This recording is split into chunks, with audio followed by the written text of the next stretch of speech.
Maha Azzam joins us now from London. She is the head of the Egyptian Revolutionary Council. That's a political organization founded in 2014 in resistance to the July 3rd military coup in Egypt. Thanks so much for joining us. I have to get first your personal take on all of this. I mean, how do you feel first about the death of Hosni Mubarak and about how his funeral is being conducted with the military and 3 days of national mourning? Hosni Mubarak was a dictator of 30 years, under which Egypt suffered from emergency rule, suffered from extreme corruption, and where civil liberties were not respected, and where also human rights were not respected. A country that decayed under 30 years of authoritarian rule. This continues today after the military coup. His death does not mean the passing away of a system that continues to survive because of the coup of 2013. The fact that he's passed away tells us that dictators come and go, but military regimes in their different guises try to survive and continue to survive through repression, extreme repressions, which we see today. But we know that his fall in 2011 was symbolic of the will of the Egyptian people and the desire of the Egyptian people to bring about change. I believe that desire and that will for change still exists. It is extremely repressed today under a tyrannical regime, but it still exists. His fall was a turning point. The demise of 30 years of his rule was a turning point.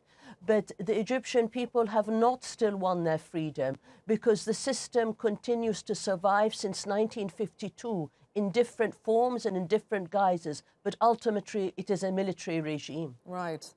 I mean, he was a dictator, but the tragedy is that for as bad as it was, many Egyptians now think Mubarak was better than what they have today. And they're saying that Mubarak was sadly the best Egypt can do. Do you believe that? Unfortunately, that is the analysis of those who are part of the system that gained under Mubarak, that have been perhaps sidelined today under Sisi. It is the analysis of those who don't really believe the Egyptian people deserve rights and freedoms. The fact remains that comparing one dictator with another is not the way to development or progress or rights. Egypt suffers under not only a dictatorship, Egypt suffers from the lack of the rule of law. No one can speak out, whatever their political orientation. But more so, Egypt suffers from a military regime that steals the wealth of its people. There is extreme corruption in Egypt. The Egyptian military have a stranglehold on the economy of Egypt. Over 30% of the Egyptian people, according to official statistics, live at the poverty or under the poverty line. 60% of Egyptians suffer from poverty. This is a state of affairs that the military regime that has existed for over 70 years in Egypt is responsible for. Right. Both Mubarak, both Sadat, and the current regime of General Sisi. The Egyptians deserve better. They deserve better than one dictator after the other. Right. I mean, everyone understands that. And the world over, that is the case. People deserve their basic rights. They do deserve better than dictators, but they're not getting it. And the case in Egypt seems to be that given the horrible options, at least a dictator that offers some level of stability really is the best case scenario for a country. I mean, do you really think, I know you want better for Egypt, we all do, but what are the better options?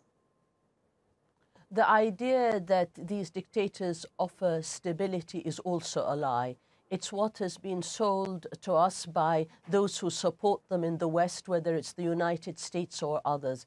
It offers the kind of agenda and stability that the West wants, but it doesn't offer the development and real stability and security for the millions across the region. What we see today is an equation for disaster, economic disaster and political disaster. The longer these dictators survive, whether in the guise of a Mubarak or a Sisi, the more that the people will become poorer and reject the system as a whole. Egypt is on the brink, as it was on the brink under Mubarak. What is keeping things intact throughout the region, not only Egypt, is sheer repression. And that is not a recipe for any kind of stability or progress for the region as a whole or for Egypt. Okay, Dr. Maha Azzam, we will have to leave it there. Thank you so much for joining us from London.